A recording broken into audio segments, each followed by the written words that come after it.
نشهد أن سيدنا ونبينا وشفيعنا وحبيبنا ووسيلتنا ومولانا محمدًا عبده ورسوله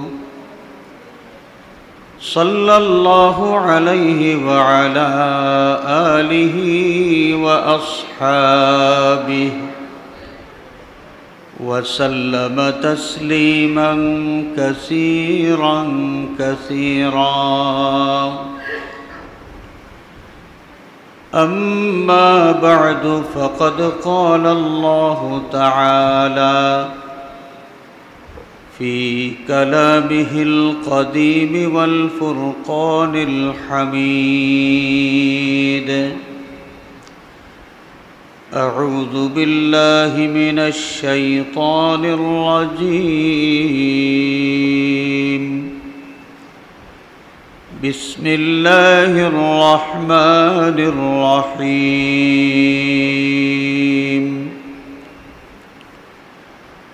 وإذ قال موسى لقومه اذكروا نعمة الله عليكم إذ أنجاكم من آل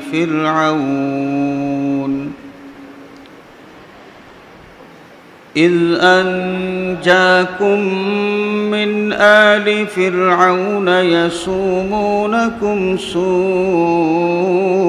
العذاب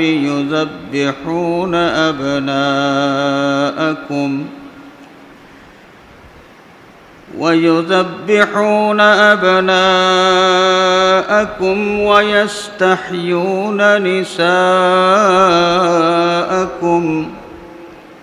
وفي ذلكم بلاء من ربكم عظيم. وإذ تأذن ربكم لئن شكرتم لأزيدنكم ولئن كفرتم إن عذابي لشديد. صدق الله مولانا العظيم، وصدق رسوله النبي الأمين الحبيب الكريم. وقال الله عز وجل في شان حبيبه مخبرا وآمرا: إن الله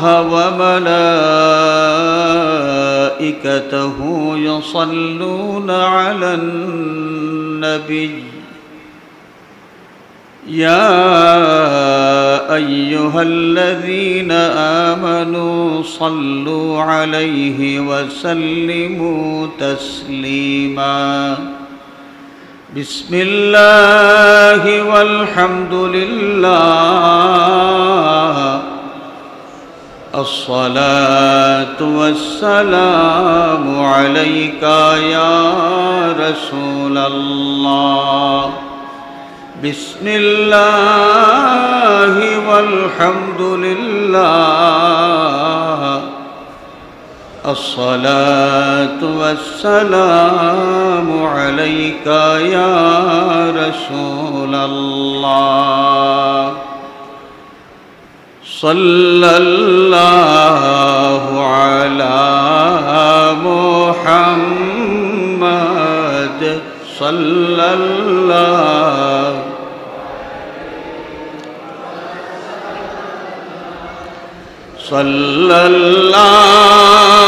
على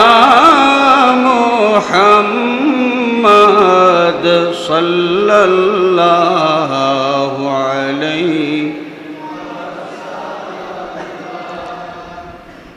नजर आ रही है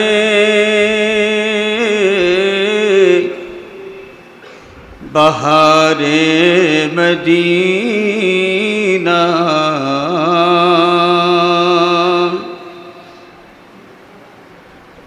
नजर आ रही है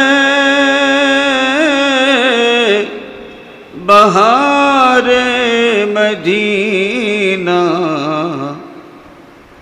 قرار آئے دل بے قرار مدینہ صلی اللہ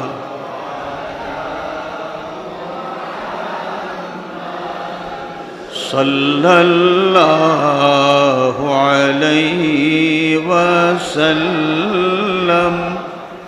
صلی اللہ علی محمد صلی اللہ علیہ غنیمت سمجھ کر حفاظت سے رکھنا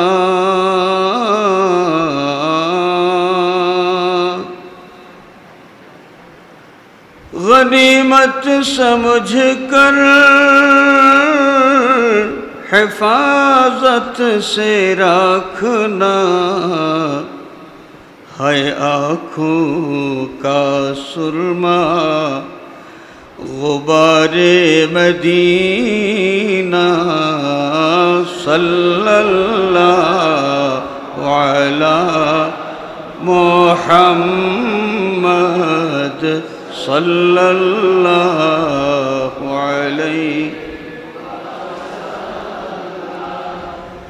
صلی اللہ علی محمد صلی اللہ علیہ بہت جلد پہنچا دے ہم کو خدایا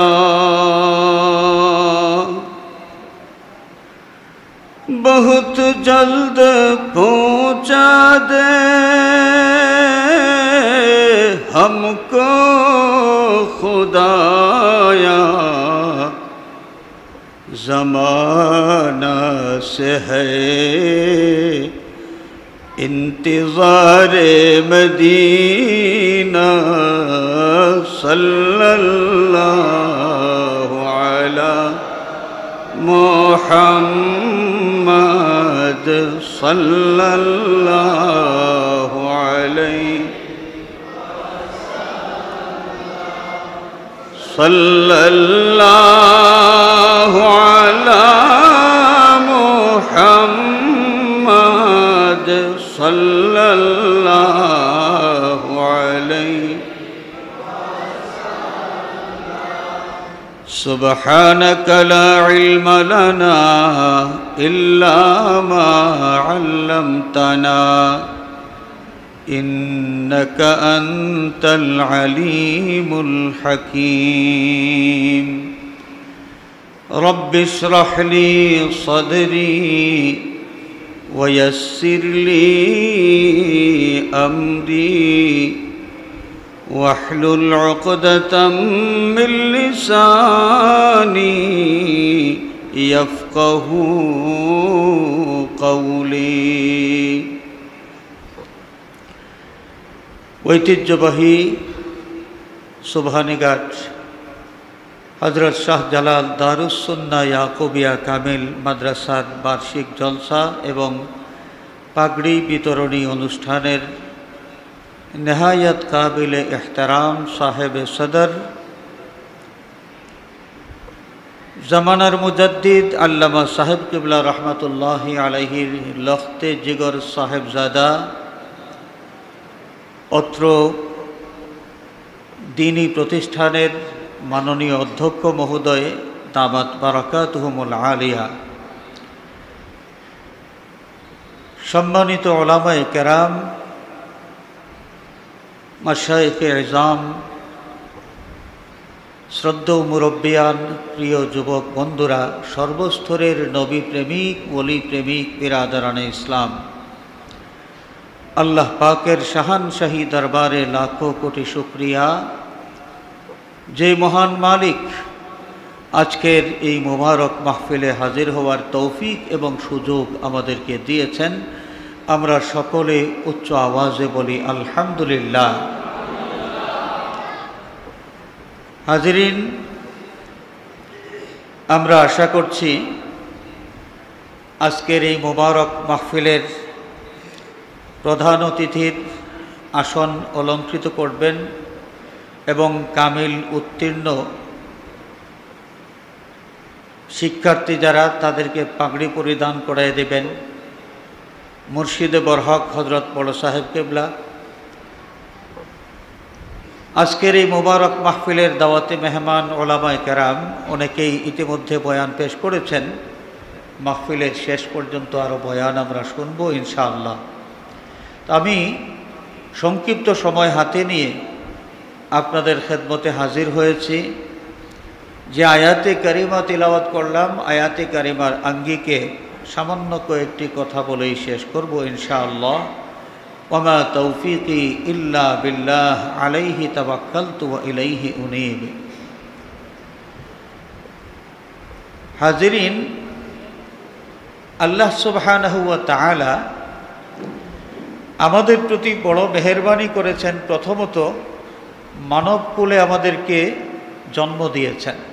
এই আল্লাহ পাক ইচ্ছা করলে চতুষ্পদ কোনো জন্তুর ঔরসে জন্ম দিয়ে আমাদেরকে পৃথিবীতে পাঠাতে পারতেন। মানবকুলে জন্ম দিয়েছেন। এর পাশাপাশি মানুষের মধ্যে আল্লাহর বন্দা যারা, আল্লাহ রাব্বুল আলামিন প্রধানত দুই ভাগ করেছেন। ইন্না হাদাইনাহু সাবিলা ইম্মা শাকিরাম ওয়া ইম্মা কাফুরা। আল্লাহ পাকের সাত ফরমান মানুষের সামনে আমি সমস্ত পথ খোলাসা করে তুলে ধরেছি, তাকে পথের দিশা আমি দিয়েছি। এই দিশা পাওয়ার পরে মানুষ হয়তো আমার ইবাদত, আমাকে মাবুদ বিশ্বাস করার মাধ্যমে আমার ইবাদত বন্দেগী করে শুকর গুজার হয়েছে। ও ইম্মা কাফুরা, অথবা সে আমার সাথে কুফরি করেছে, শিরিক করেছে, শিরিক করে সে অকৃতজ্ঞ হয়েছে। আমরা ঈমানদার, আমরা কি এই ব্যাপারে কারো সন্দেহ আছে? আমরা যে ঈমানদার এই ব্যাপারে আমাদের কারো সন্দেহ নাই। তাহলে মানুষকে আল্লাহ রাব্বুল আলামিন প্রধানত যেই দুই ভাগে ভাগ করেছেন, এর মধ্যে এক ভাগ যাদেরকে আল্লাহ পাক শুকুর গুজার বলেছেন, ইম্মা শাকিরা, ঈমানদার হিসেবে শুকুর গুজার বান্দাদের মধ্যে আমরা, আল্লাহ পাক আমাদেরকে সৌভাগ্য দান করেছেন। আমরা আল্লাহর দরবারে আবারও শুকরিয়া জানাই, বলি আলহামদুলিল্লাহ। এই শুকুর গুজার বান্দা যারা ঈমানদার, ঈমানদারদের মধ্যে সর্বকালের সর্বশ্রেষ্ঠ উম্মত যারা, আল্লাহ পাক মেহেরবানি করে আমাদেরকে তাদের অন্তর্ভুক্ত করার মাধ্যমে ইমামুল আম্বিয়া, সাইয়্যিদুল আম্বিয়া, নবিয়ুল আম্বিয়া, আসলুল খালায়েক আহমদ মুস্তাফা, মুহাম্মদ মুস্তাফা সাল্লাল্লাহু আলাইহি ওয়াসাল্লামের উম্মত হওয়ার সৌভাগ্য আমাদেরকে দান করেছেন। সুবহানাল্লাহ। হাজিরিন, আমরা পৃথিবীতে এসেছি মায়ের উদরে থাকা অবস্থায়। যখন আমাদের জীবন দান করা হলো, মায়ের উদরে থাকা অবস্থায় 40 দিন 40 দিন 40 দিন করে 40 দিন, তার মানে 120 দিন। 120 দিন যখন মায়ের উদরে আমাদের বয়স ছিল, তখন আমাদের মধ্যে রূহ ফুঁকে দেওয়া হয়েছে। এবং রূহ ফুঁকে দেওয়ার পরে সেখানেও আমাদের খাবার দাবারের প্রয়োজন দেখা দিয়েছিল। আল্লাহ রাব্বুল আলামিন সেখানেও আমাদের রিজেকের ব্যবস্থা করে দিয়েছেন। সুবহানাল্লাহ। মায়ের উদরের সফর শেষ করে যখন পৃথিবীতে আসলাম, আলো বাতাস যা কিছুর প্রয়োজন, একটা বিষয়ের জন্য আমরা আল্লাহর কাছে দরখাস্ত করার প্রয়োজন হয় নাই।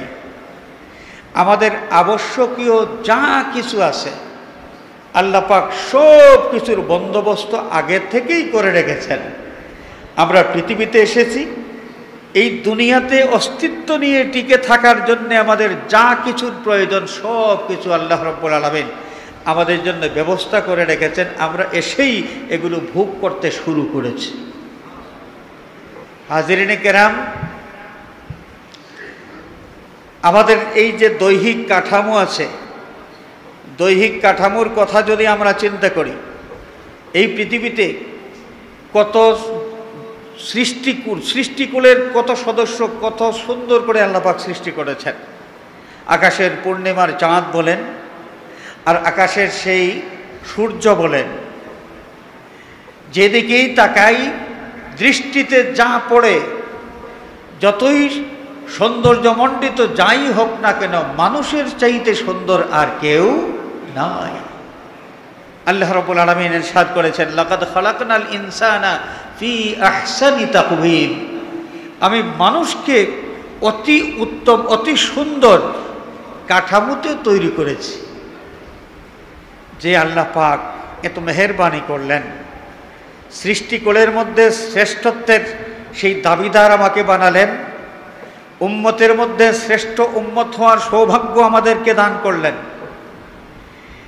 যেই আল্লাহ রাব্বুল আলামিন আমাদের এই দুনিয়াতে বসবাসের জন্যে যা কিছুর প্রয়োজন সব কিছুর বন্দোবস্ত করে রাখলেন, বন্দোবস্ত করে দিলেন, সে আল্লাহর দয়া মায়া আমাদের প্রতি কম না বেশি? বেশি না কম? বেশি। যে আল্লাহ পাকের এত ইহসান, এই ইহসানের বদলা আমরা কি দেব? আল্লাহ পাক এত কিছু আমাদের জন্য আয়োজন করে রাখলেন, বদলা আমরা কি দেব? আমাদের কাছে আল্লাহ পাকের কি দাবি? হাজিরিন, জীবনভর অক্সিজেন আমরা গ্রহণ করে যাচ্ছি, অক্সিজেনের বিল আল্লাহ পাক আমাদের কাছে দাবি করেন না। জীবনভর আল্লাহর দেওয়া রিজেক আমরা উপভোগ করে যাচ্ছি, ভক্ষণ করে যাচ্ছি। আল্লাহ রাব্বুল আলামিন আমাদের কাছ থেকে মিল চার্জ দাবি করেন না। আল্লাহর দাবি কি? আল্লাহর দাবি হলো ফাজকুরুনি আযকুরকুম ওয়াশকুরুলি ওয়ালা তাকফুরুন। আমার বান্দারা, তোমরা আমাকে ভুলে যেও না, আমাকে ভুলে যেও না। আমাকে তোমরা স্মরণ করবে। তোমরা যদি একবার আমার জিকির করো, একবার যদি আমাকে স্মরণ করো, আমিও আমার রহমত নিয়ে তোমাদেরকে একবার স্মরণ করব। সুবহানাল্লাহ।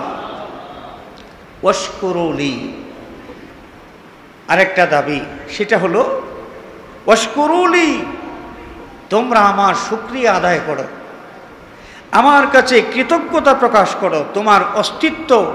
তোমার অস্তিত্ব টিকিয়ে রাখার জন্যে যা কিছু লাগে, যত প্রয়োজনীয় সরঞ্জাম সব কিছু একমাত্র আমি তোমাকে দিয়েছি। তোমার আর কেউ কোনো সত্তা, তোমার আর কোনো মাবুদ নাই যে মাবুদ তোমাকে তোমার খাবারের ব্যবস্থা দেয়, তোমার নিঃশ্বাসের ব্যবস্থা দেয়, তোমার পানির ব্যবস্থা দেয়। একমাত্র আমি আল্লাহ। তোমার যা কিছু প্রয়োজন সব দিয়েছি এবং দিয়ে যাচ্ছি একমাত্র আমি আল্লাহ। অতএব ওয়াশকুরুলি, কৃতজ্ঞতা প্রকাশ করো। হাজিরিনে কেরাম, আল্লাহর শুকরিয়া আদায় করা আল্লাহ পাকের দাবি আমাদের কাছে। এই শুকরিয়াটা আমরা কিভাবে আদায় করব? হাজিরিন, আল্লাহ রাব্বুল আলামিনের শুকরিয়া আদায় করা, শুকরিয়াটা তিনভাবে হয়। তাফসীরে কাশফের মধ্যে আল্লামা জামাখশরী রাহমাতুল্লাহ আলাইহি তিনি উল্লেখ করেছেন যে শুকরিয়া আদায় তিনভাবে হয়।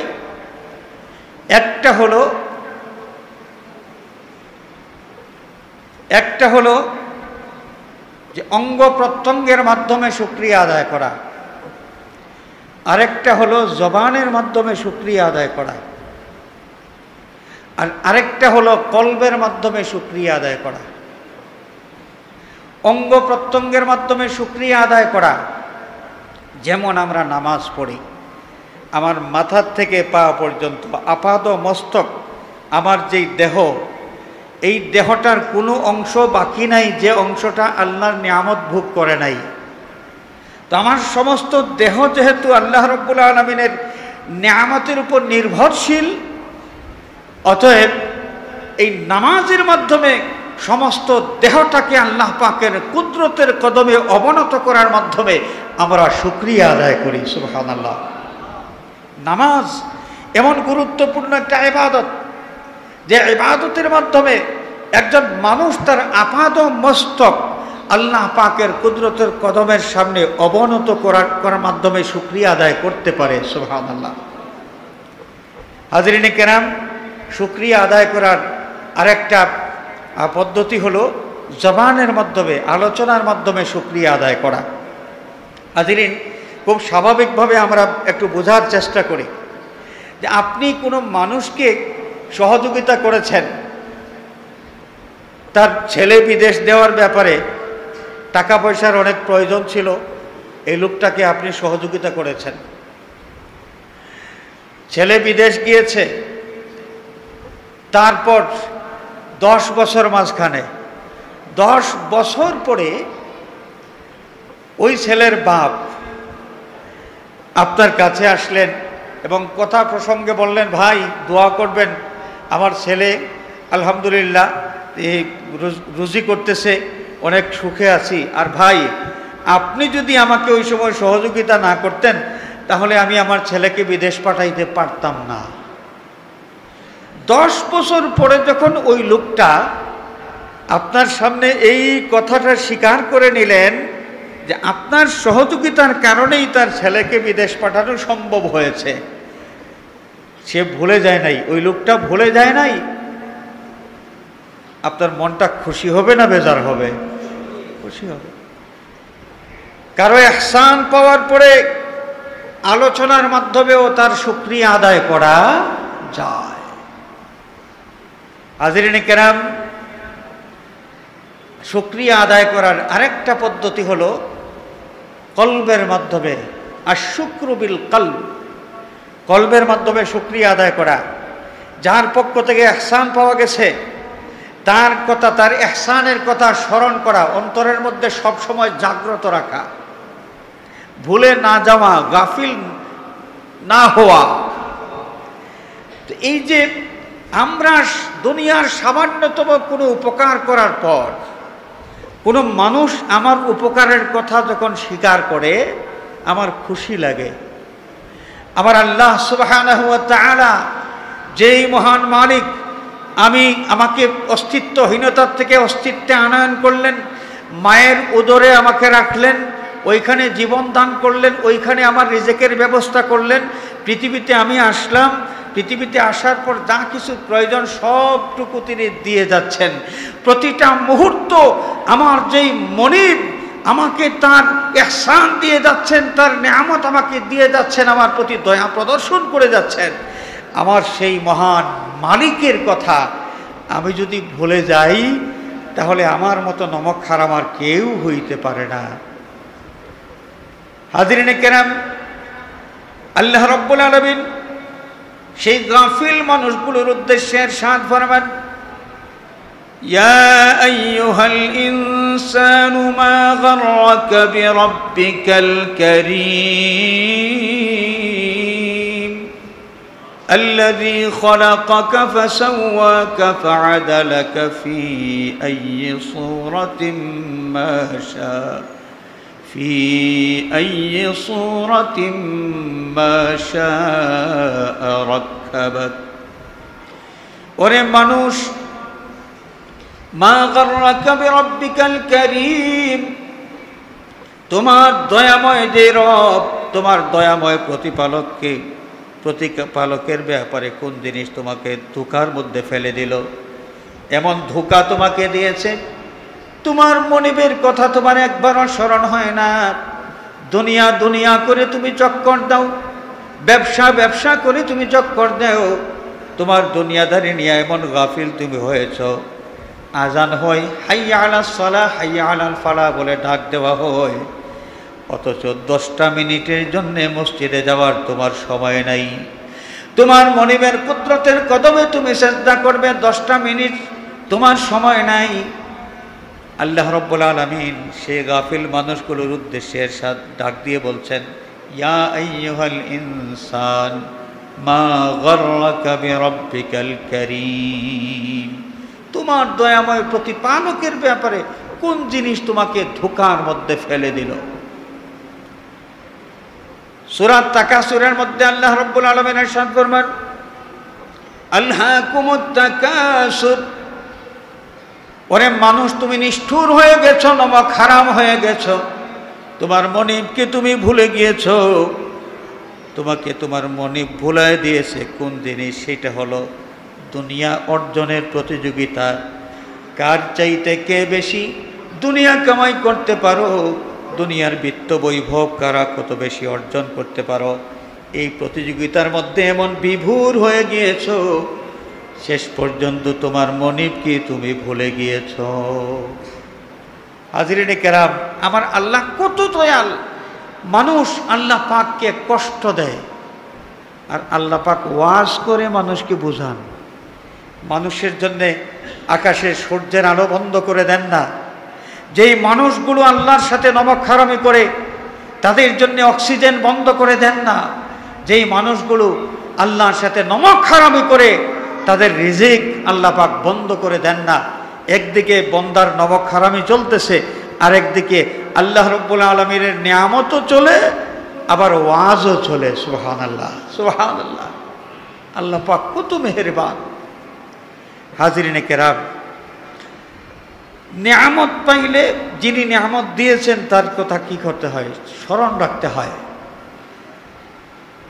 কোনো জাতি, কোনো ব্যক্তি যদি জ্ঞানী হয়, তাহলে এই জ্ঞানটা আল্লাহর দেওয়া নিয়ামত। এই জ্ঞানী লোকটা আল্লাহর কাছে মাথা নত করে আল্লাহর দয়ার কথা স্বীকার করতে হবে। কোনো মানুষ যদি ধনী হয়, তাহলে ধন সম্পদ আল্লাহর দেওয়া নিয়ামত। সেই ধনী ব্যক্তি আল্লাহর কাছে নতি স্বীকার করার মাধ্যমে, আল্লাহর দরবারে অবনত হওয়ার মাধ্যমে আল্লাহর শুকরিয়া আদায় করা উচিত। এটা হচ্ছে নমক হালালি। কোনো জাতি যদি স্বাধীন হয়, এই স্বাধীনতা আল্লাহর দেওয়া নিয়ামত। কোনো জাতি স্বাধীনতা পাওয়ার পরে ওই জাতির উচিত, যেই মহান মালিক আল্লাহ সুবহানাহু ওয়া তাআলা স্বাধীনতার এই নিয়ামত দান করেছেন, সেই মহান আল্লাহর শুকরিয়া আদায় করা, সেই আল্লাহর কাছে সব সময় নতি স্বীকার করা, আল্লাহর এই দয়ার কথা স্মরণ করে যাওয়া।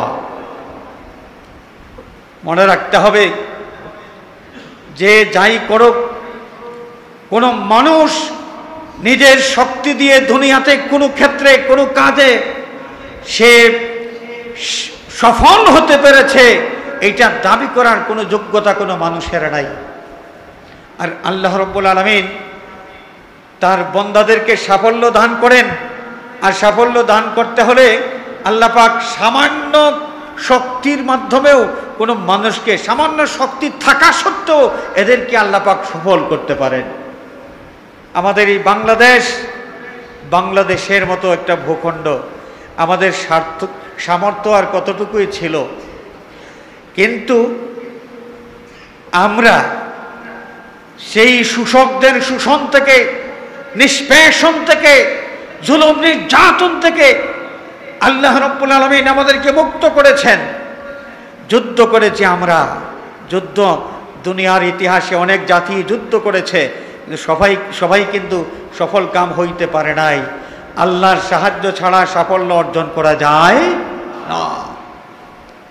স্বাধীনতা লাভ করেছি আল্লাহর মেহেরবানি। অতএব এই স্বাধীন বাংলাদেশের মানুষ, আমরা যদি নমক হালালির পরিচয় দিতে হয়, তাহলে এই স্বাধীন বাংলাদেশের নাগরিক যারা, দয়াময় আল্লাহ পাকের সেই দয়ার সুপরে যাওয়া উচিত। সব সময় আল্লাহ পাকের সেই অপার মহিমা, দয়ার কথা স্মরণ রাখা উচিত। হাজিরিনে কেরাম, আমাদের এই বাংলাদেশ কত পার্সেন্ট মুসলমানের দেশ? অনেকেই বলি 95%, অনেকেই 92%, 92, 93, 94 পাশাপাশি এই ধরনের পার্সেন্টেজ মুসলমানের পার্সেন্টেজ। আমরা যদি আমাদের এই দেশের সামগ্রিক অবস্থার কথা বিবেচনা করি, আপনারা বলুন আমাদের দেশে সুদের কারবার আছে কি নাই? আছে কি নাই? যারা সুদ দেয় এবং নেয় এরা কারা? মুসলমানের সংখ্যা বেশি না কাফিরের সংখ্যা বেশি? মুসলমানের সংখ্যা বেশি। আমাদের দেশে ঘুষের কারবার আছে কি নাই?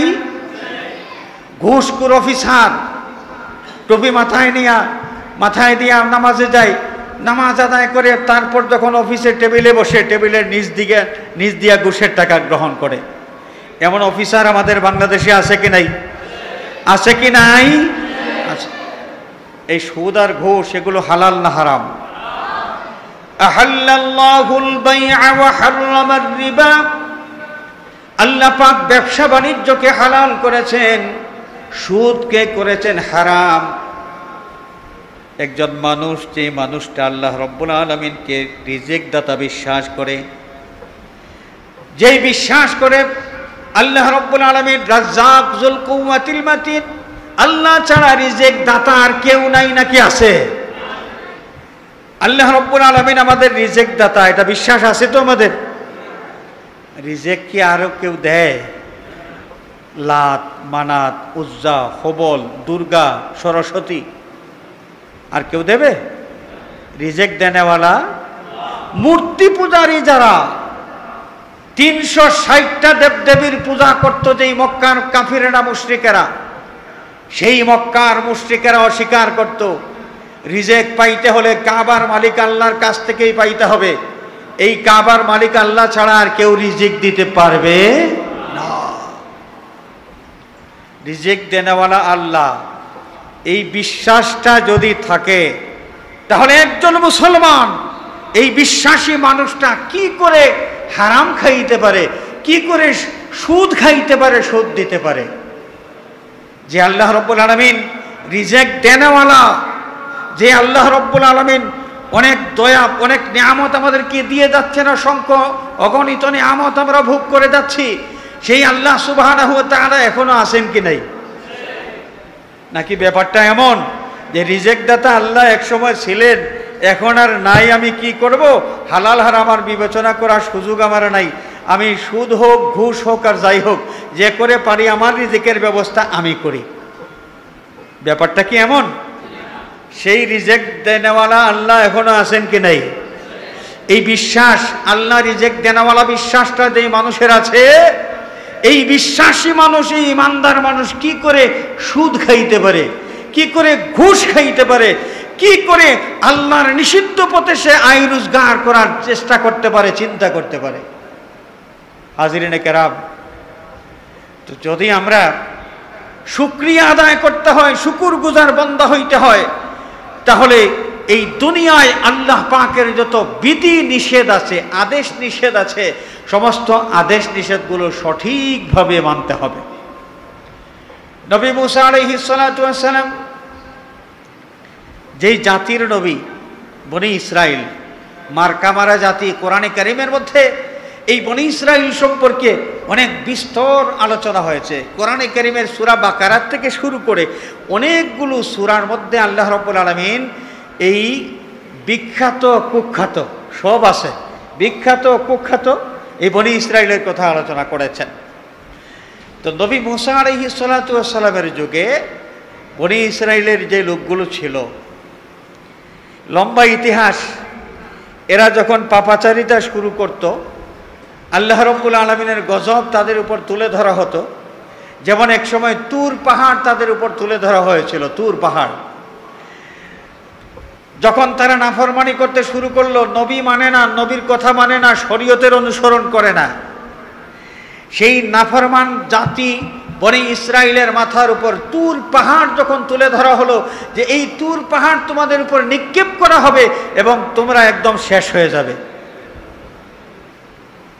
বনি ইসরাইল নবী মুসা আলাইহিস সালামের কাছে কাকুতি মিনতি করে বলতে শুরু করলো, নবী আমরা ভুল করেছি, আর ভুল করব না, আর নাফরমানি করব না, মেহেরবানি করে আল্লাহ রব্বুল আলামিনের কাছে আপনি একটু ফরিয়াদ করেন, দয়া করে আল্লাহ পাক যেন আমাদের মাথার উপর থেকে এই বিপদটা সরায় নেন, গজবটা সরায় নেন।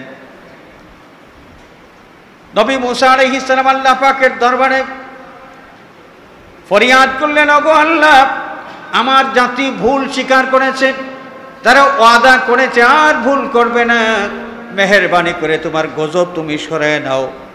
নবী মুসা, আম্বিয়া কেরাম মুস্তাজাবুদ দাওয়াত, নবীরা যেই দোয়া করেন আল্লাহ রাব্বুল আলামিন দোয়া কবুল করেন। মুসা আলাইহিস সালাম দোয়া করেছেন, দোয়া কবুল হয়েছে। তুর পাহাড় বনি ইসরাইলের মাথার উপর থেকে সরায় নেওয়া হয়েছে। যখন গজবটা চলে গিয়েছে, আস্তে আস্তে যেই লাউ সেই কদু, আগের মতো হয়ে গেছে। তাদের জীবনে বারবার বারবার গজব এসেছে তাদের নাফরমানির কারণে, আর নবী তাদের জন্য দোয়া করেছেন। আল্লাহ পাক নবী মুসা আলাইহিস সালামের দোয়া কবুল করে এই দোয়ার ওসিলায় তাদেরকে গজব থেকে রেহাই দিয়েছেন। সেই বনি ইসরাইলকে আল্লাহ রাব্বুল আলামিন মান্না সালওয়া জান্নাতি খাবার দান করেছেন, যেই খাবার পাওয়ার জন্য মেহনত করার কোনো দরকার নাই। ঘুম থেকে ওঠার পর দরজা খুললেই ঘরের সামনে দেখা যাইতো মান্না সালওয়া। তাদেরকে বলা হয়েছিল যা কিছু প্রয়োজন তোমরা পেট ভরে খাবে, কিন্তু কেউ সঞ্চিত করে রাখবে না, পুঞ্জিত করে রাখবে না, পুঞ্জীভূত করে রাখবে না। কিন্তু সেই দুষ্ট বনি ইসরাইল নাফরমানি না করলে তাদের পেটের ভাত হজম হয় না। তাদেরকে এইভাবে বললে, ডানে বললে বাঁয়ে যায়। তাদেরকে বলা হয়েছে যে আসমানি খাবার, জান্নাতি খাবার তোমাদেরকে সরবরাহ করা হচ্ছে, যে খবরদার তোমরা কেউ কিন্তু এই খাবার ঘরের মধ্যে সংরক্ষণ করতে পারবে না, যতটুকু প্রয়োজন তোমরা ততটুকু তোমরা ব্যবহার করবে, এর বেশি না। কিন্তু তাদের অভ্যাস নাফরমানি করা। বনি ইসরাইল যখন এইভাবে নাফরমানি শুরু করলো, আল্লাহ রাব্বুল আলামিন তাদের কাছ থেকে জান্নাতি খাবার উঠায় নিলেন।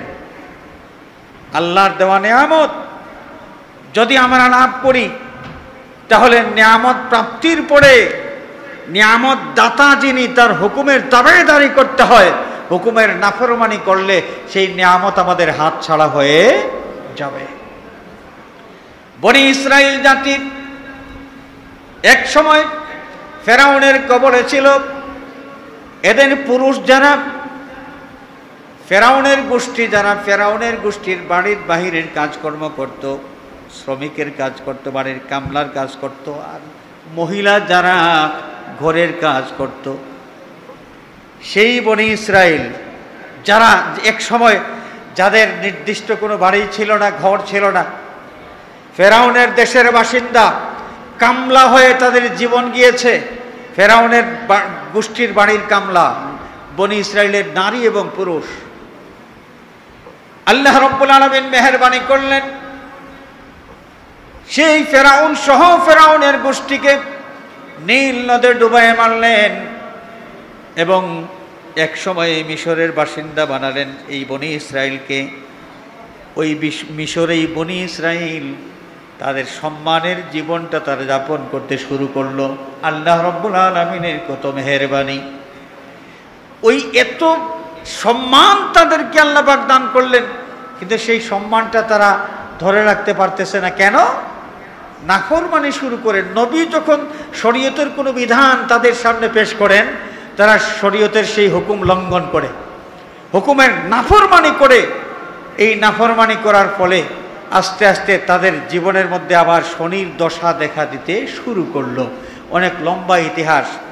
সেই ফেরাউন এক সময় সিদ্ধান্ত নিয়েছিল যে বনি ইসরাইলের পুরুষ যারা, ছেলে যারা, তাদেরকে হত্যা করা হবে এবং মেয়ে যারা, তাদেরকে জীবিত রাখা হবে, যেন মেয়েদেরকে এই বাড়ির কাজ কামের জন্য রাখা যায়। হযরত মূসা আলাইহিস সালাতু ওয়াস সালাম তার জাতিকে স্মরণ করায় দিলেন সেই কথা যে আমার জাতি, তোমরা আজকে নমক হারামি করছো, আল্লাহর হুকুমের নাফরমানি করছো, অথচ আল্লাহ রাব্বুল আলামিন তোমাদের প্রতি কত মেহেরবানি করেছেন তোমরা চিন্তা করে দেখো। তোমরা চিন্তা করে দেখো যে ফেরাউনের গোষ্ঠী যখন এই সিদ্ধান্ত নিয়েছিল, وَإِذْ قَالَ مُوسَى لِقَوْمِهِ اذْكُرُوا نِعْمَةَ اللَّهِ عَلَيْكُمْ إِذْ أَنْجَاكُمْ مِنْ آلِ فِرْعَوْنَ يَسُومُونَكُمْ سُوءَ الْعَذَابِ। আল্লাহর দেওয়া নিয়ামতের কথা তোমরা স্মরণ করো। আল্লাহ পাক তোমাদেরকে নিয়ামত দিয়েছেন, দয়া করেছেন। কি নিয়ামত দিয়েছেন? যে জালিমদের জুলুম থেকে তোমাদেরকে রক্ষা করেছেন। যেই ফেরাউনের জাতি তোমাদের বনি ইসরাইলকে একদম নির্মূল করে দেওয়ার সিদ্ধান্ত নিয়েছিল, তাদের সেই ষড়যন্ত্র থেকে আল্লাহ রাব্বুল আলামিন তোমাদেরকে হেফাজত করেছেন, তোমাদেরকে এই জালিমদের হাত থেকে নাজাত দিয়েছেন। يُذَبِّحُونَ أَبْنَاءَكُمْ وَيَسْتَحْيُونَ نِسَاءَكُمْ وَفِي ذَلِكُمْ بَلَاءٌ مِّن رَّبِّكُمْ عَظِيمٌ।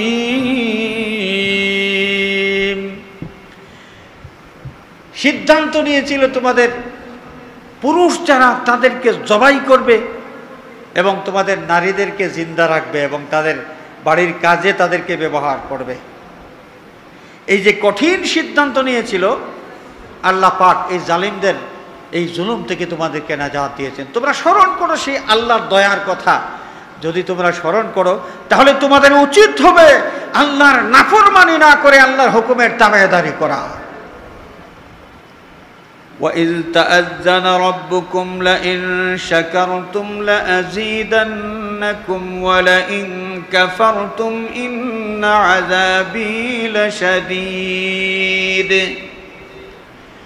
আল্লাহ রাব্বুল আলামিন ডাক দিয়ে বলেন,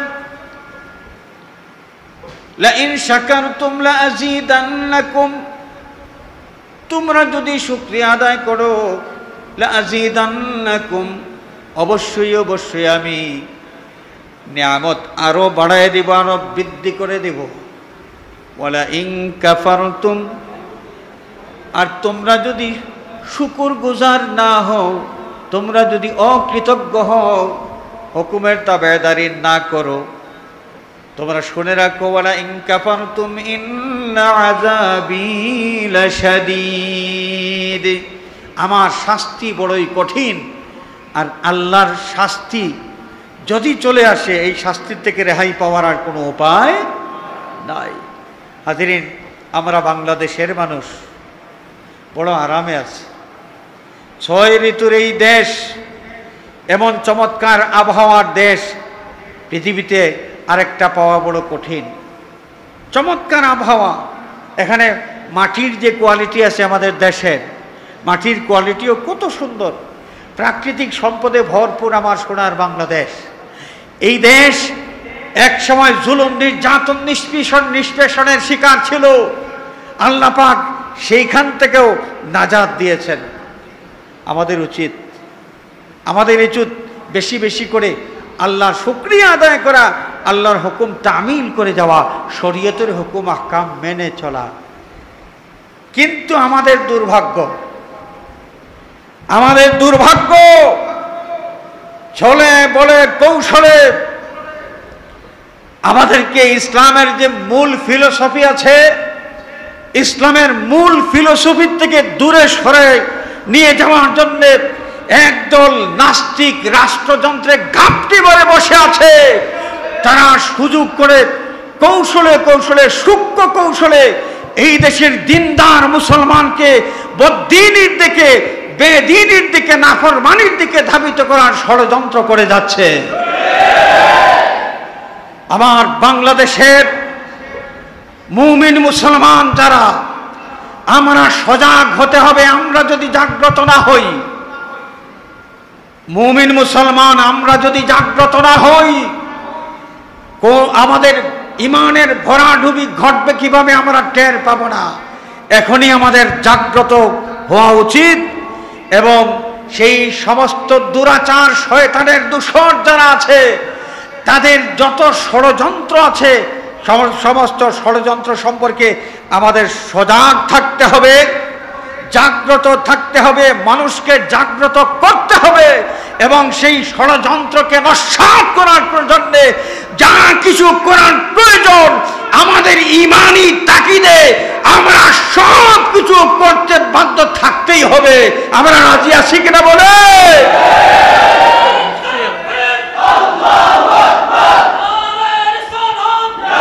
হাজিরিনে কেরাম, হাজিরিনে কেরাম, নবী মুসা আলাইহিস সালাতু ওয়াস সালাম তার জাতিকে ওয়াজ শোনালেন।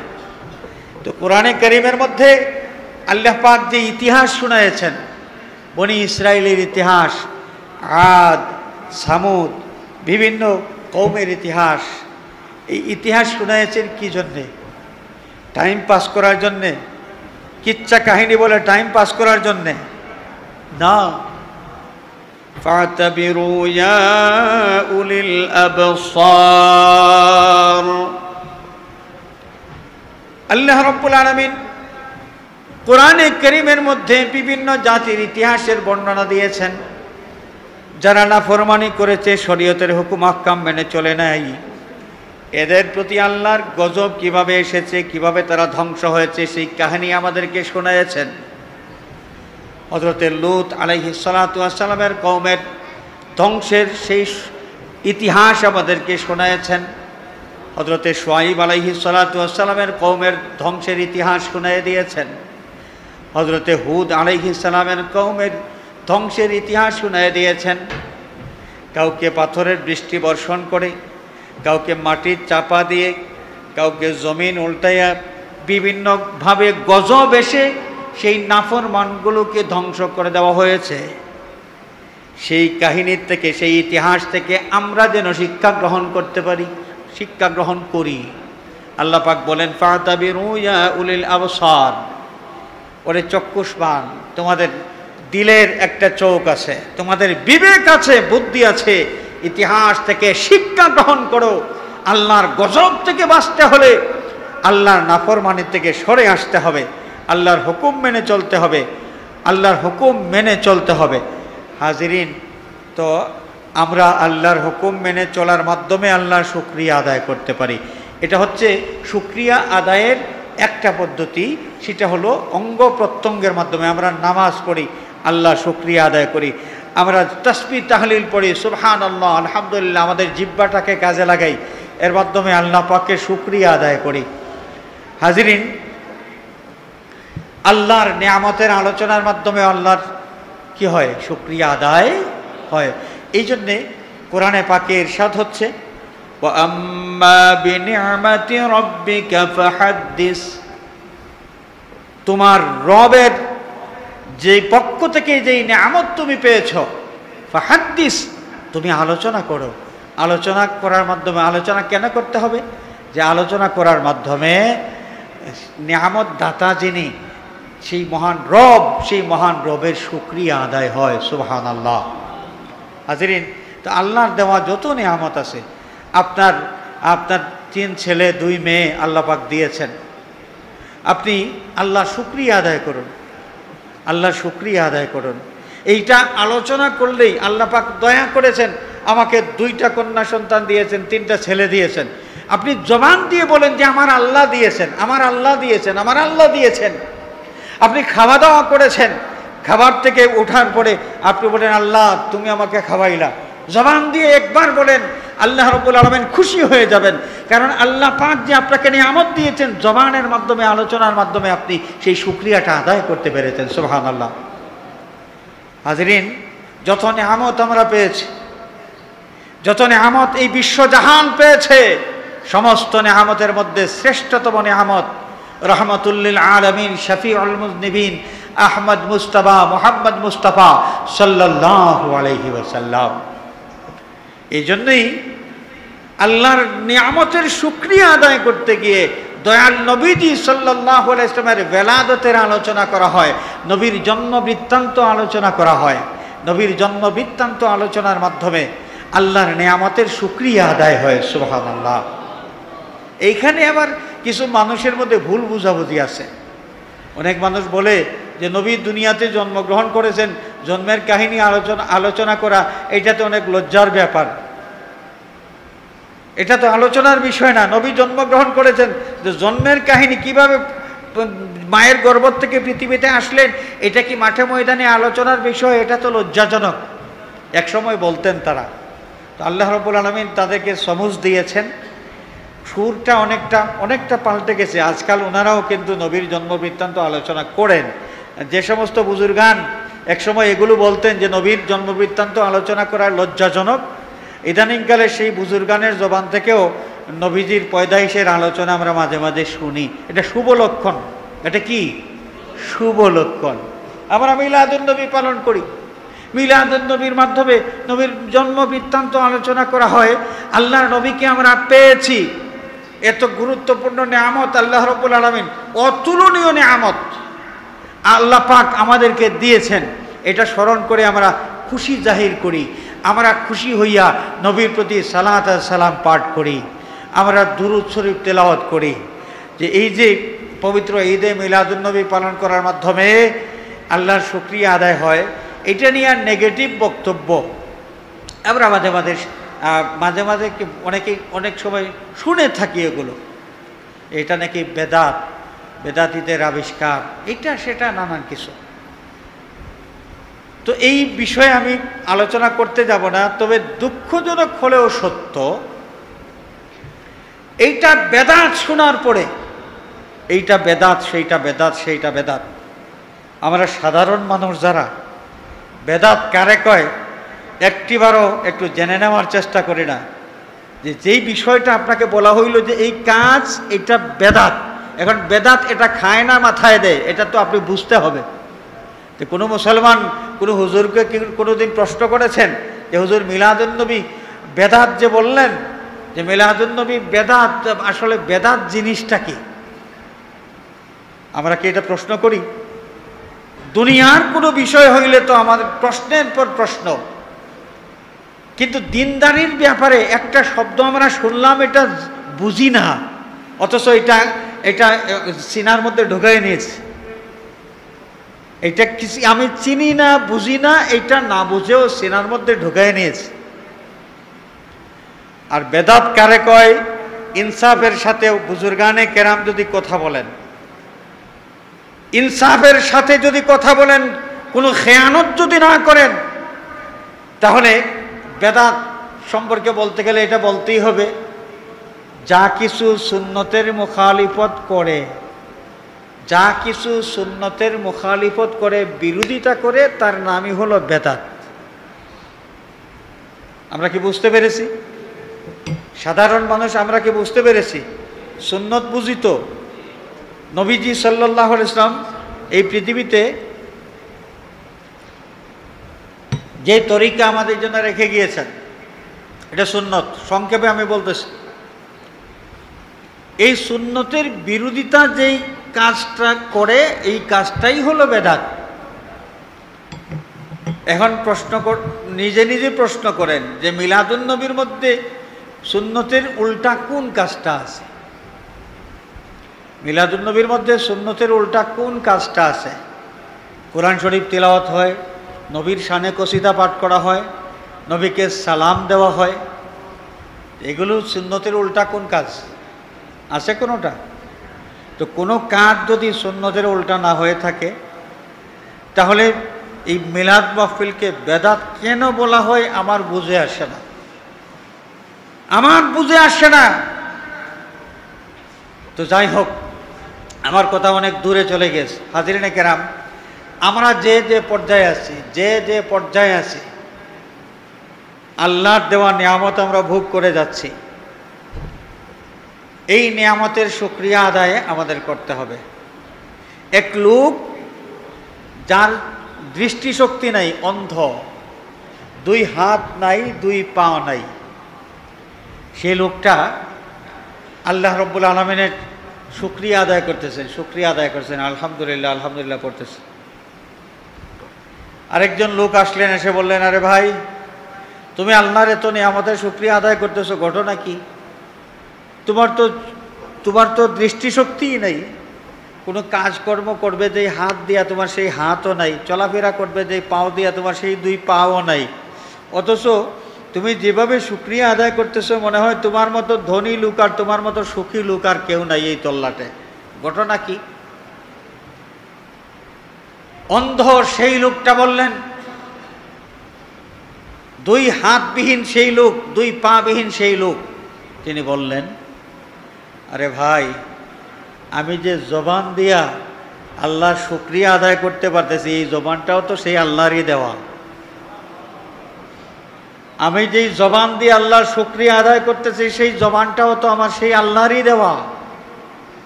আমি যেই জবান দিয়া তোমার সাথে কথাবার্তা বলতেছি এই জবানটা তো আল্লাহরই দেওয়া। অতএব আমি এই জিহ্বার শুকরিয়া যদি আমি আদায় করি, আমার এই জিহ্বার শুকরিয়াও যদি আমি আদায় করি, সারা জীবন শুকরিয়া আদায় করলে আমার মনিবের শুকরিয়া আদায় করা শেষ হবে না। হাজির, ঠিক উল্টা আরেকটা লোক, গরিব মানুষ একজন বুজুর্গের খেদমতে হাজির হয়ে তিনি বলতেছেন, হুজুর, আমার তো দারিদ্র আমার পিছু ছাড়ে না, আমি গরিব মানুষ, আমার প্রতিবেশী যারা পাশের ঘর পাশের বাড়ির মানুষ কি সুন্দর তাদের অবস্থা, তাদের দিন যাপনের প্রক্রিয়া কত সুন্দর, আরামায়েশের জীবন তাদের, অথচ আমার আর দারিদ্র আমার পিছু ছাড়ে না। সেই আলিম সাহেব বললেন, আরে ভাই, তোমাকে আল্লাহ রব্বুল আলামিন অন্ধ বানাইয়া দেয়া 10,000 দিরহামের মালিক যদি তোমাকে বানাইয়া দেন, তুমি কি রাজি? বলেন, না না না না না না, আমার দৃষ্টিশক্তি দরকার, 10,000 দিরহামের দরকার নেই। তো তিনি বললেন, তোমার দুই হাত আল্লাহ পাক অবশ করে দিয়ে 10,000 দিরহাম তোমাকে দান করে দেন, তুমি কি রাজি? সে বলল, না না, দরকার নেই, আমার সুস্থ হাতের দরকার। তোমার দুই পাও অবশ করে দিয়ে, অচল করে দিয়ে আল্লাহ পাক তোমাকে 10,000 দিরহামের মালিক বানিয়ে দেন, তুমি কি রাজি? বললেন, না না না না না, আমার দুই পা থাকা দরকার। সে আলিম সাহেব বুঝাইলেন যে দেখো, 10,000 দিরহাম তোমাকে দেওয়া হবে তোমার দৃষ্টিশক্তির বিনিময়ে, তুমি রাজি হও নাই। তোমাকে 10,000 দিরহাম দেওয়া হবে তোমার দুই হাতের পরিবর্তে, তুমি রাজি হও নাই। তোমার দুই পায়ের বিনিময়ে 10,000 দিরহাম দেওয়া হবে, দুই পা অচল করে দেওয়া হবে, তুমি রাজি হও নাই। তাহলে যেই আল্লাহ রব্বুল আলামিন তোমার দুইটা চক্ষু আলো সম্পন্ন করে রেখেছেন, জ্যোতি সম্পন্ন করে রেখেছেন, দৃষ্টি শক্তি সম্পন্ন করে রেখেছেন, দুই হাতকে কাজ করার মতো শক্তি দিয়ে রেখেছেন, দুই পাকে চলাচল করার শক্তি দিয়ে রেখেছেন, সেই আল্লাহ রব্বুল আলামিনের শুকরিয়া কতটুকু তুমি আদায় করতে পেরেছো? তুমি যে আজকে দুঃখের কথা বলতেছো, তোমাকে আল্লাহ এই যে তোমার অঙ্গ প্রত্যঙ্গ যেই মহান সম্পদ তোমাকে দিয়েছেন, এই সম্পদের কি শুকরিয়া তুমি আদায় করতে পেরেছো?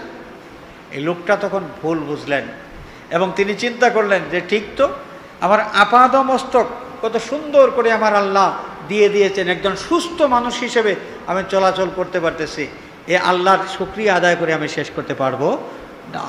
হাজিরিনে কেরাম, আমরা সব সময় আল্লাহ রব্বুল আলামিনের দরবারে শুকুর গুজার বান্দা হিসেবে আমরা থাকবো। আল্লাহর নবী দোয়া করেছেন, আল্লাহুম্মা জাআলনি সাবুরা ওয়াজআলনি শাকুরা ওয়াজআলনি ফি আইনি সগীরা ওয়া ফি আয়ুনিন নাসি কাবীরা। আল্লাহ, আমাকে সবরকার বান্দা বানাও, আমাকে শুকুর গুজার বান্দা বানাও। নবীজি দোয়া করেছেন, এই দোয়ার মাধ্যমে আমাদেরকে শিখিয়ে দিয়েছেন আমরা যেন আল্লাহর কাছে শুকুর গুজার বান্দা হওয়ার জন্য দোয়া করি, এবং শুকুর গুজার হওয়ার গুরুত্ব আমাদের নবী আমাদের সামনে তুলে ধরেছেন। অনেকগুলো হাদিস শরীফ আছে, যে হাদিস শরীফের মাধ্যমে নবীজি শুকরিয়া আদায় করা কত যে দরকার, এই তাৎপর্য আমাদের গুরুত্ব আমাদের সামনে তুলে ধরেছেন। তো মাগরিবের আজান হয়ে যাবে, আমি আলোচনার সামনের দিকে নিলাম না। আমি আপনাদের কাছে দোয়া চাই, আর বিশেষ করে আল্লামা সাহেব কিবলা রহমতুল্লাহ আলাইহি, যিনি যার সাজানো এই বাগান, এই শাহজালাল দারুস সুন্নাহ মসজিদ, এই কমপ্লেক্স, আল্লাহ রাব্বুল আলামিন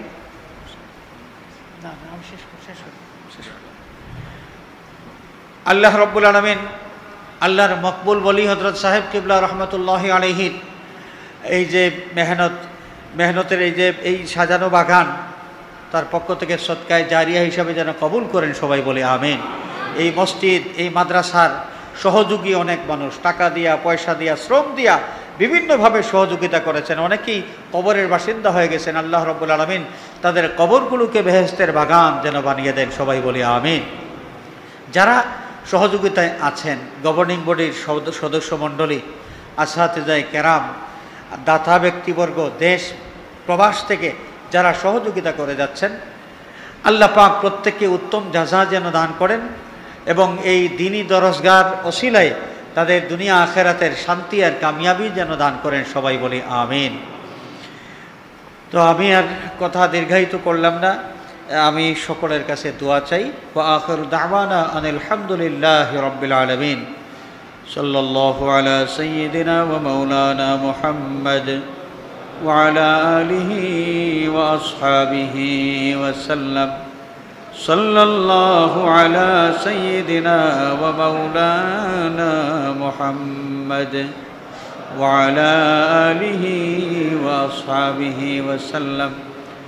আস্তাগফিরুল্লাহ ইন্নাল্লাহা গফুরুর রহিম। আস্তাগফিরুল্লাহ ইন্নাল্লাহা গফুরুর রহিম। আস্তাগফিরুল্লাহাল আযীম আল্লাযী লা ইলাহা ইল্লা হুয়াল হাইয়ুল কাইয়্যুম ওয়া আতুবু ইলাইহি। লা হাওলা ওয়ালা কুওয়াতা ইল্লা বিল্লাহিল আলিয়্যিল আযীম।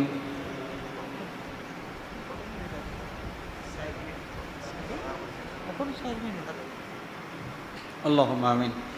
আলহামদুলিল্লাহি রাব্বিল আলামিন ওয়াস সালাতু ওয়াস সালামু আলা সাইয়্যিদিল মুরসালিন ওয়া আলা আলিহি ওয়া আসহাবিহি ওয়া আহলি বাইতিহি আজমাইন। রব্বিগফিরলি ওয়া লিওয়ালিদাইয়া ওয়ারহামহুমা কামা রাব্বায়ানি সগীরা। রব্বিরহামহুমা কামা রাব্বায়ানি সগীরা। আয় আল্লাহ, আমরা জমা হওয়ারে কবুল ফরমাও, এই মাহফিল খানে কবুল ফরমাও। আয় আল্লাহ, আমরা রে মাফ করি দাও, আমরা জিন্দা মুর্দা মাই বাবা রে মাফ করি দাও। তোমার হাবিব और জিন্দা মুর্দা तमाम উম্মত রে মাফ করি দাও। আয় আল্লাহ, এই মাহফিলের সওয়াবের হাদিয়া সোনার মদিনার দয়াল নবী পাকের খিদমতে পৌঁছাই দাও। আয় আল্লাহ, বাবা শাহজালাল, শাহপরান, 360 আউলিয়া, মুর্শিদুল মুর্শিদিন, সৈয়দুনা সনদুনা আল্লামা সাহেব কিবলা রহমতুল্লাহি আলাইহি সহ দুনিয়ায় যত জায়গা তোমার যত অলি উফলে আরাম ফরমাইছেন तमाम और अरवाह पाक को पहुँचाई दो। अल्लाह ई मद्रासार खेदमत गुजार, ई मस्जिदर खेदमत गुजार मानुष जरा कब्रिस्तानर बासिंदा बने गेছেন तमाम और अरवाह पाक को पहुँचाई दो या अल्लाह। आय अल्लाह, আমরার बीमारी रे शिफा इनायत फरमाओ, আমরার तमाम मुश्किलात रे आसान করে দাও। আল্লাহ, আমরার দিলর খবর তুমি জানো, যার দিল যে ফরিয়াদ আছে তোমার হাবিবর ওসিলায় কবুল ফরমাও। আয় আল্লাহ, মুর্শিদুনা সৈয়দুনা সনাদুনা আল্লামা সাহেব কিবলা রহমতুল্লাহি আলাইহির এই খেদমত तमाम খেদমতের তরক্কির সাথে কিয়ামত তক জারি রাখো। আয় আল্লাহ, তোমার ওলি তোমার ওয়াস্তে যেইভাবে জীবন কাটাইয়া গেছেন, যে কোনো কাজ তোমার ওয়াস্তে করিয়া গেছেন, আয় আল্লাহ তোমার ওলি আমরা এই পথ তো দেখাইয়া গেছেন মওলা, এই হক পথ ধরিয়া চলবার তৌফিক আমরা দান করো, সেই জজবা আমরা দান করো। তোমার ওলির মাঝে তোমার হাবিবর যে মহব্বত আছিল, তুমি আল্লাহর মহব্বত আছিল আল্লাহ, সেই মহব্বত আমরা দান করো ইয়া আল্লাহ। আয় আল্লাহ, আমরা জান মাল ইজ্জত तमाम তোমার হাওয়ালা করলাম। আয় আল্লাহ, হযরত সাহেব কিবলায় তান লক্ষে যুগের আওলাদ হল যারা আমরার মাথার উপরে ছায়া হিসাবে রাখিয়া গেছে। আল্লাহ, সুস্থ শরীর সহ আমরার মাথার উপরের ছায়া হিসাবে তারা বহুত বহুত দিন এই জমিনও বাকি রাখো। আয় আল্লাহ, এই খানদান রে তুমি উজালা করে দাও। আয় আল্লাহ, বাংলাদেশের উপরে রহমতের নজর ফরমাও, এই জমিন তাকে গজবর ছায়া হরাইয়া রহমত আর বরকত নাজিল ফরমাও। আয় আল্লাহ, যত ধরনের ষড়যন্ত্র ইসলামের বিরুদ্ধে, দিনদারির বিরুদ্ধে যত সূক্ষ্ম ষড়যন্ত্র চলতে আছে মাওলা, আল্লাহ জাহিরি বাতিরি তাম ষড়যন্ত্রে তুমি নস্যাৎ করে দাও। তুমি তো আব্রাহার বাহিনীর ষড়যন্ত্রে নস্যাৎ করছিলা ইয়া আল্লাহ। আয় আল্লাহ, আল্লাহ কত জালিম, কত বদ্দিনের ষড়যন্ত্র তুমি নস্যাৎ করছো। আল্লাহ তুমি আল্লাহ তো আসো, তুমি তো হাইয়ুন কাইয়ুমুন, তুমি তো সামিউন আলিমুন খবীরুন বাসীরুন ইয়া আল্লাহ। আল্লাহ আল্লাহ তোমার দিনের বিরুদ্ধে, দিনদারির বিরুদ্ধে যারা যেভাবে ষড়যন্ত্র করে আল্লাহ, সমস্ত ষড়যন্ত্রের নস্যাৎ করো। আল্লাহ তোমার হাবিবর বেফানা উম্মতগুলোরে তুমি সাহায্য করো ইয়া আল্লাহ। আল্লাহ আমরা সিরাতে মুস্তাকিমের উপরে অটল রাখো, অবিচল রাখো। আহলে সুন্নাত ওয়াল জামাতের আকীদার উপরে আমরা সাবিত কদম রাখো। আল্লাহ বাতিল আকীদাপন্থীদের গুমরাহিত থেকে আমরা হেফাজত ফরমাও। দিনদার ইমানদার মুসলমানগুলোরে হেফাজত ফরমাও ইয়া আল্লাহ। সাল্লাল্লাহু আলা সাইয়্যিদিনা মুহাম্মাদিন ওয়া আলিহি ওয়া আসহাবিহি আজমাইন। ওয়ালহামদুলিল্লাহি রাব্বিল আলামিন।